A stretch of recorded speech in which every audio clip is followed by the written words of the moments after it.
Radio 760 presenta Amanecer con Dios. Hoy un nuevo día empezó.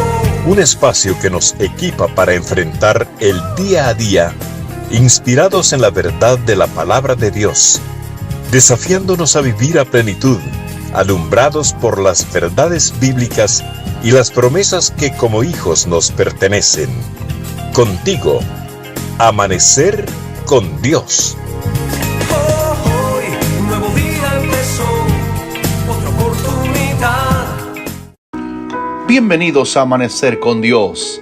En Romanos 14:17, Pablo les dice a los hermanos: porque el reino de Dios no es comida ni bebida, sino justicia, paz y gozo en el Espíritu Santo. Qué versículo más contundente y por sí mismo homiléticamente bosquejado para enseñarnos qué es el reino de Dios. El apóstol Pablo, perito arquitecto de la fe a los gentiles, dejó claro primero que no es el reino de Dios. Inspirado por el Espíritu Santo, él mismo enseñó que el reino de Dios no es comida ni bebida. Lo dijo en el contexto de la enseñanza sobre los aspectos ceremoniales tales como comer o no comer carne. Dijo que uno cree que se ha de comer de todo, mientras otro, que es débil, come legumbres. Por tanto, recomendó: el que come no menosprecia al que no come, y el que no come no juzgue al que come, porque Dios le ha recibido. Al respecto, exhortó a los fuertes a soportar las flaquezas de los débiles y no agradarnos a nosotros mismos. Lo que Pablo quiere decir es que comer o dejar de comer ciertos alimentos no tiene que ver nada con la identidad del reino de Dios en sí mismo. La Biblia enseña claramente que Dios hizo limpios todos los alimentos, Marcos 7:19, y además que todo lo que Dios creó es bueno y nada es de desecharse si se toma con acción de gracias, porque por la palabra de Dios y por la oración es santificado. 1 Timoteo 4:5. De inmediato, el Espíritu Santo nos dice en la palabra en qué consiste el reino de Dios.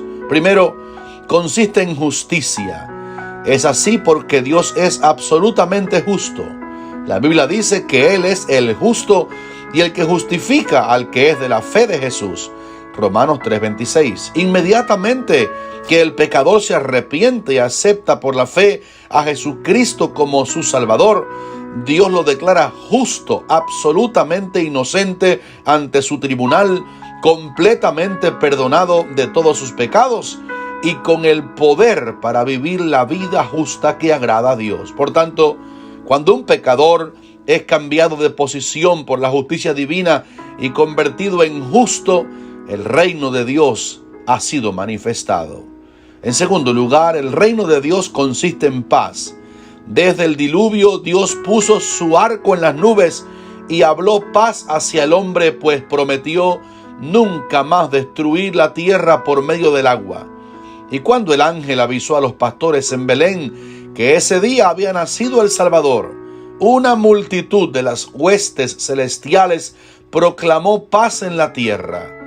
Esta es una de las maravillas más grandes del Evangelio, que mientras el pecado produce enemistad entre el hombre y su Creador, el mismo Dios propicia reconciliación a través del sacrificio expiatorio de su amado Hijo Jesús. Dios es pacificador y por eso el mensaje central del Evangelio les dice al hombre: reconcíliate con Dios. Y nos mandó a proclamar a nosotros la palabra de la reconciliación. Así que, justificados pues por la fe, tenemos paz para con Dios por medio de nuestro Señor Jesucristo. Cuando las relaciones habían estado rotas entre un hombre y Dios a causa del pecado, son restablecidas por el perdón divino. El reino de Dios entonces se ha manifestado. Y en último lugar, el reino de Dios consiste en gozo en el Espíritu Santo.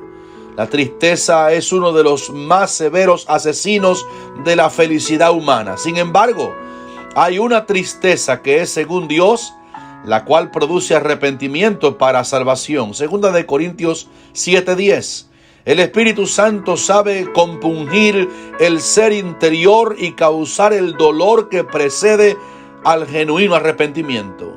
Una vez que la justicia divina se ha manifestado, llamando justo al hombre arrepentido y estableciendo las paces entre el hombre y su Creador. El Espíritu Santo viene a vivir al corazón del hombre y produce su fruto. Por cierto, una de las características de ese fruto es el gozo. La palabra enseña que el gozo del Señor es nuestra fortaleza. Ese gozo es un estado de alegría espiritual que no fluctúa en dependencia de las circunstancias que rodean al cristiano. Es gozo del Señor. La experiencia continua de ese gozo en los santos es una manifestación vibrante del reino de Dios. Amados, debemos dar siempre gracias a Dios que nos ha hecho partícipes de su reino a través del nuevo nacimiento. Ahora, no solo podemos ver el reino de Dios, sino que entramos en él y participamos de los beneficios de la adopción. Y no solo para esta vida temporal, sino para la eternidad. Con gozo debemos dar gracias al Padre que nos hizo aptos para participar de la herencia de los santos en luz. Bajo el auspicio de Iglesia de Cristo Elim Central, Radio 760 presentó Hoy un nuevo día empezó. Amanecer con Dios, en la voz del pastor Eliseo Rodríguez, de Iglesia Evangélica Monte de Sión, de Miami, Florida. Dios te bendiga.